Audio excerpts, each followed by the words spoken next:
Hey there, it's Erin and Emily from E Squared Photography, and today we're going to talk about something that we hear from photographers all of the time, and it's what settings to start with. I mean, you get to a session, you look at your camera, and you start turning the dials for aperture, shutter speed, ISO, and you're confusing yourself and being very overwhelmed. So if you're ever feeling that, you're in the right place. Okay, so most photographers haven't been given a simple starting system, and that's where it gets overwhelming.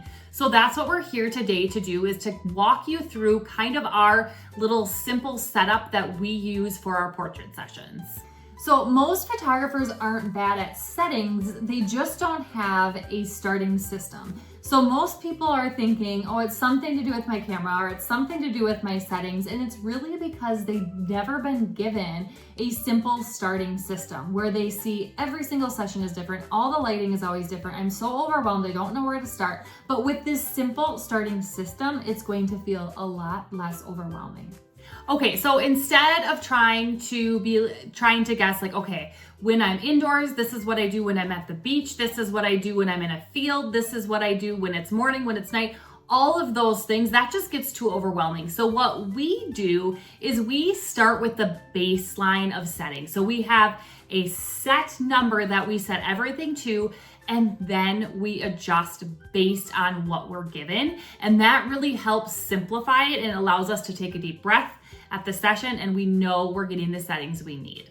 Okay, so the very first thing that we do is we set our ISO. And when we are setting our ISO, we're starting as low as we can possibly start. And usually that means we're setting it between a 100 and a 200 because that's going to give us the brightest light. So lower ISO helps your images look nice and clean. It is going to reduce grain, but hopefully it's also going to give you the correct amount of light. And anytime you're shooting outdoors in the middle of the day, a low ISO from anywhere from a 100 to 200 is going to work just fine.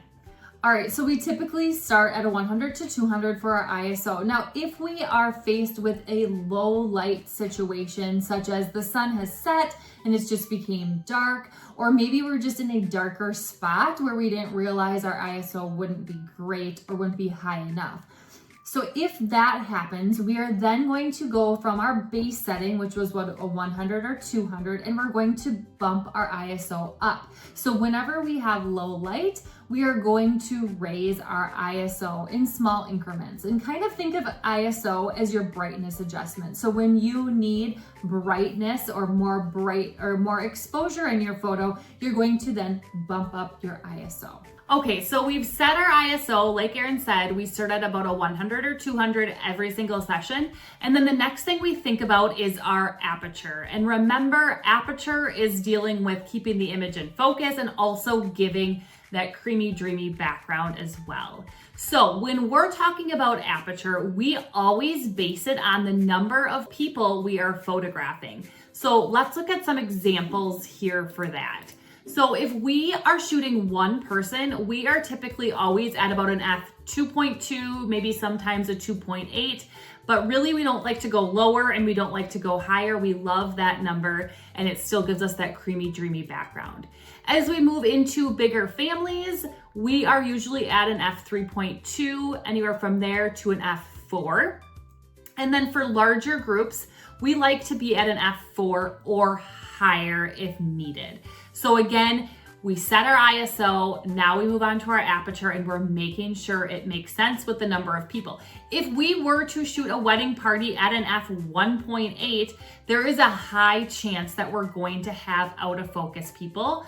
We'll get a creamy, dreamy background, but we'll also get creamy, dreamy people, which we don't want, right? We want them sharp and in focus. Okay, so why this helps to really think about the amount of people, it's going to allow for more focus room. Like I said, if you have that higher f-stop number for your families or your larger wedding parties, you're going to get them nice and sharp, and it's still going to give you that soft background.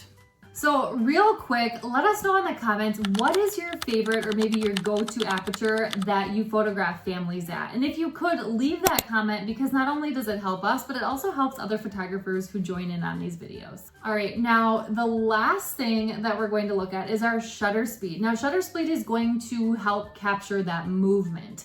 So we like to start our shutter speed at a 1/150 or faster. And the reason we always start here as our starting point is because we want to make sure it's fast enough to keep up with even slight movements, whether it be kids running or hair blowing in the wind or any slight movement that it could possibly pick up on, because we want that sharp and in focus image. Okay, so let's look at a very simple example. So for example, we're shooting this girl here, this senior. Okay, we're gonna set, it's the middle of the day, we're gonna set our ISO at a 100, maybe a 200, doesn't really matter, right? And then it's one person, so we are going to set our f-stop, our aperture based on that, so about an f2.8. And then we're going to make sure our shutter speed is at least at a 1/150 or higher. And then from there, we can make small adjustments to get that exposure perfect in the final, for the final image. All right, so when you have a baseline system like this, you are going to remove guessing. So Restructure is really going to remove guessing. You're not going to sit there trying to figure out what you need to adjust and when you need to adjust it. You're going to think of your baseline settings and adjust from there.